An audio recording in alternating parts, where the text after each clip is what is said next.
Now, driverless cars once used to be the preserve of fantastical science fiction, but now companies such as Audi and Toyota are rolling out advanced prototypes of vehicles that can drive themselves. And they're saying they may be even better drivers than their human passengers.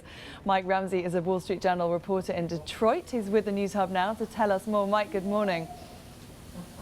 Morning. Thanks for joining us. Now, well, really, can a sure. driverless car be a better driver than a human being? Absolutely. In fact, I think it's almost a near certainty that driverless cars are better drivers than human beings, just like machines have been able to analyze test results for medicine better than doctors can, and in a whole array of things. You know, the thing about driverless cars is that most car makers are not really anxious to make a car fully driverless so that the driver can go to sleep on the way to work, even though that's possible.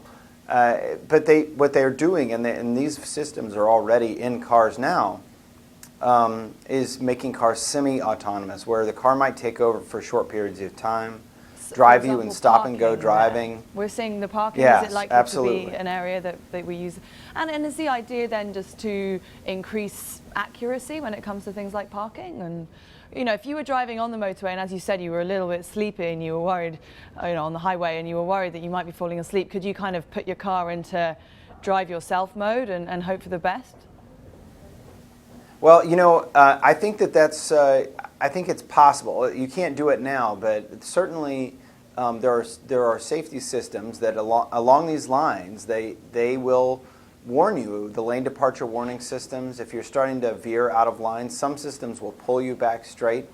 Systems are in place now that will warn you if you're going too fast and the car in front of you is slowing down, and they'll even stop the car before you hit something in front of you. Right. So it's not that far off between that and a car that will actually drive itself. Mercedes is working on a system that really would drive you for short periods of time.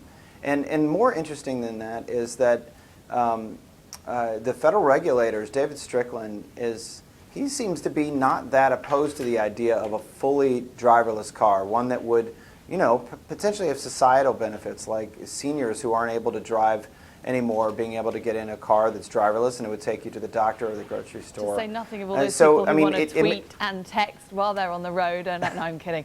Mike Ramsey, I'm afraid we're going to have to leave it there, but thank you so much. It's great to have you with us on the show. More on the driverless car, plus videos on WSJ.com.